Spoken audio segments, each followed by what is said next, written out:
a prison in the world where the resident prays for death. Today, we are going to tell you about the most dangerous Supermax prison in the world. Any prison is not less than fire for any prisoner, but Supermax prison is a prison where the prisoners suffer a lot of torture, and the purpose of making our video is to inform the reality of the bitter life of the prisoners living there. If you like the video, please subscribe to our channel. Welcome to the world of a Supermax prison. Show aerial shots of a real Supermax prison, like ADX Florence in Colorado, transitioning to high-security gates, watchtowers, and barbed wire fences. You may have heard of Supermax prisons in movies and documentaries, but what makes them different from regular prisons?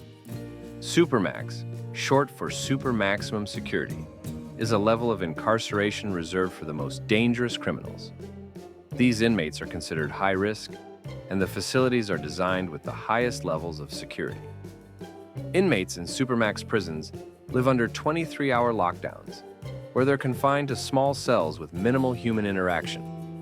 Their daily routine is tightly controlled, meals pass through a slot, limited access to personal items, and constant surveillance. Inmates can spend years, even decades, in these conditions. Solitary confinement can have long-lasting effects on an individual. Social isolation, lack of natural light, and minimal physical activity can cause severe mental health issues. Many of the world's most notorious criminals are held in Supermax prisons, including terrorists, mafia bosses, and serial killers. Their names are etched in history, but what happens to them once they enter the walls of Supermax? Inmates like Ted Kaczynski, the Unabomber, were held here after their trials. El Chapo, the infamous drug lord, was also incarcerated in a Supermax facility after his capture. But what do these prisoners do behind bars? How do they survive such harsh conditions? Supermax prisons are equipped with multiple layers of security: electrified fences, motion sensors, remote-controlled doors, and constant surveillance. The entire facility is designed to prevent escapes and minimize inmate contact. Even communication with the outside world is heavily monitored.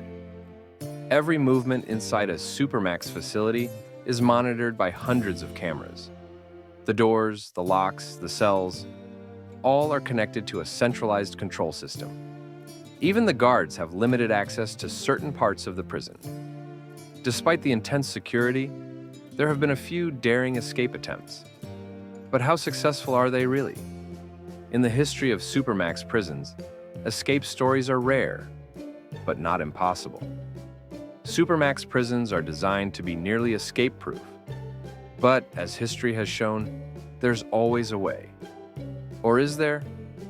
While Supermax prisons are meant to keep the most dangerous criminals off the streets, they've sparked intense debates over human rights and the ethics of solitary confinement. Many argue that the psychological impact of such intense isolation can break a person over time. Being locked in a cell for 23 hours a day with no human contact can be torturous. The prison system is meant to rehabilitate, not break down inmates. There's a real question about whether these conditions violate human rights.